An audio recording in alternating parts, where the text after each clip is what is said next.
Welcome, ladies and gentlemen. I want to appreciate you so much because of a great support. Now, the mistake that William Samoei Ruto is making towards this so-called dialogue is that he has left his allies to give their opinions towards this dialogue, left, right, center. As we speak now, Sudi has come out to release a bombshell towards this issue of dialogue. And when I read whatever Kipchumba Murkomen posted in his Facebook timeline, I remember very well saying in this channel that if William Ruto is willing to have a sincere dialogue with Azimio la Umoja, let people like Rigathi Gachagua, Kipchumba Murkomen to be blocked towards making certain statements that are not here or there, because their statements are not bearing fruits. Now, Sudi is saying this. I am shocked to hear Raila Odinga desperately seeking talks like the 2008 National Accord, using the issue of price of unga and opening of IEBC servers. Do these issues even relate? Heri tu Mrudi, Mandamano, Nyinyi. That is whatever Sudi has come out to say. But why is it that Kenya Kwanza, they are not collecting their minds on how to collect the issues that Azimio is addressing towards the dialogue?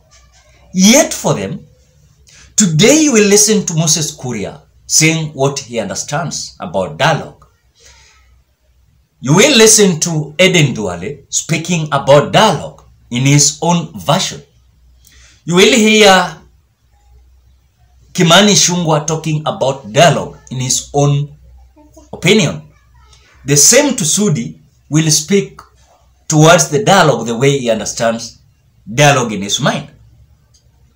But the issues that are being raised by Azimio is so crucial, and that is why if they are not going to settle these issues, then there's a possibility of Azimio going back to the street, having another mass action. And in fact, they have come out yesterday during evening hours, saying that if this government is going to continue insulting them through their allies, then they are ready to storm the street back to their people. And back into their people, they are going back to mass action. This mass action, when it was called off by Raila Odinga's Azimio team, it was after William Ruto came out addressing the same issues that Raila Odinga came out raising during their mass action.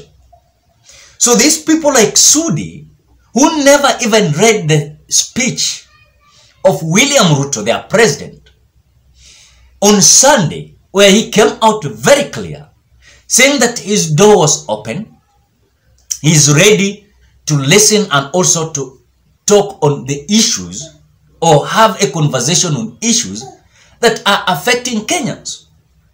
Ladies and gentlemen, you cannot tell me that it is only unga, fuel and electricity that is affecting Kenyans. Even today, if fuel, electricity or unga is at affordable price, but this issue of IEBC has not been solved, believe me 100% sure, these people will go back to the street, because they will demand inclusivity in reconstituting of IEBC commissioners. They will demand the opening of the servers. And that is why I have asked you several times, why is it that this Kenya Kwanza government, they are so afraid towards opening of the server? Why is it that they're so panicking towards including Azimio reconstituting IEBC commissioners. They want just Raila Odinga to speak about unga, to speak about electricity, to speak about fuel. But again, Raila Odinga on yesterday came out saying there are certain issues like unga, fuel, electricity that should not be derailed in a way that now they are going to select a committee to look on how they are going to drop or to make the price of unga, electricity and fuel to come down. This is just a matter of action. A president just come in after having their meeting and they decide that now we are subsidizing or we are doing this and this, the price of unga will be this and this. But for them, if they're waiting, people like Oscar Sudi, waiting a committee or parliament to come out to discuss about unga, this is just a wasting of time.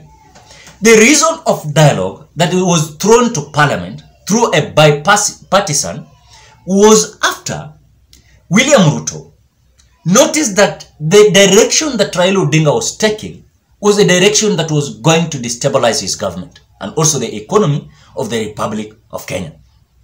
And because Raila Odinga also noticed that they were having majority members of parliament, but after William Ruto poached them, bought them, now they're having less members of parliament. Even if Raila Odinga will decide today that he is going to parliament to ensure that his members of parliament under Azimio is going to ensure that these issues that he is addressing is going to pass, then that is going to be a dream. Because as we speak now, Kenya Kwanza wamenunua wabunge, so far they are majority in the house. But before William Ruto was sworn in, the majority was Azimio. So because in the constitution, it has been outlined very clear that if you want to have a discussion, maybe some issues of constitution, you can throw it to parliament or you can take it back to the people. And because Raila Odinga realized that he was having less members of parliament in National Assembly and also in Senate, after William Ruto poached and bought some members of parliament, and even some rebels were noticed in his political party, ODM. So he decided that the way forward was to go back to the people, because the people are having strength than even those members of parliament. That's the reality. So for him, these people like Oscar Sudi to come and tell him that now, Heri in Mrudi to Mandamano, because these people are not understanding the issues that Azimio is addressing. In fact, I listened to Raila Odinga yesterday addressing the nation. The statements were so simplified. But these people are just continuing to yell. Now, I heard President William Ruto making noise in Rwanda that there's no handshake. This dialogue is not about handshake. How many times Azimio have come out to say that we are not up to handshake? We are up to the servers to be opened and to be audited. Number two, the IEBC, reconstituting the IEBC commissioners must be inclusive. Number three, the migration of these political parties, members of parliament, coming from this political party to the other political party, must be stopped. Then the issue of unga is a matter of just president coming out and announcing to Kenyans that now we have decided we are going to subsidize, or the mechanism that we have taken is that this and this and this is going to make unga to be at this price. So these are the issues that Azimio are addressing, if you are not understanding. So these people who are yelling in Kenya Kwanza government, these are just empty debates. They are not listening. They are afraid that there is a handshake. No handshake between William Ruto and Raila Odinga. In fact, tunataka Azimio iwafinye hivyo ndio wafanye kazi, because these people are so reluctant. If they are going to be so reluctant like this, they will have another narrative and propaganda on how they are going to be re-elected again in 2027. So for Raila Odinga must put them on toes. All those things that should be done to Kenyans, they must be done. So this issue of now saying that Heri watu warudi Mandamano, so it is there. I told you the other during the night that you will be shocked if some members of parliament who are close allies to William Ruto, they will start celebrating. When Raila Odinga will storm the street again, it will be their celebration. Because some of them, they always don't have content to speak to Kenyans. So if Raila Odinga is going back to the street, then it is the mileage for them now to have a content to speak about. That is why yesterday, Rigathi Gachagua never come out to speak anything. He was empty because their content is Raila Odinga. So if Raila Odinga has come out to call off the mass action, they're feeling like we don't have anything to talk about. So they're feeling like Raila Odinga is sabotaging them towards the content that they could have come out to tell Kenyans. So for them, they are happy Raila Odinga bringing back mass action because they don't have an idea of dialogue. They have just an idea of handshake. No one wants handshake. You want the issues that are being raised to be solved, or else what Mrudi Mandamano. That is it. What are your thoughts? Drop your opinion at the comment section below. Otherwise, thank you so much. Bye-bye.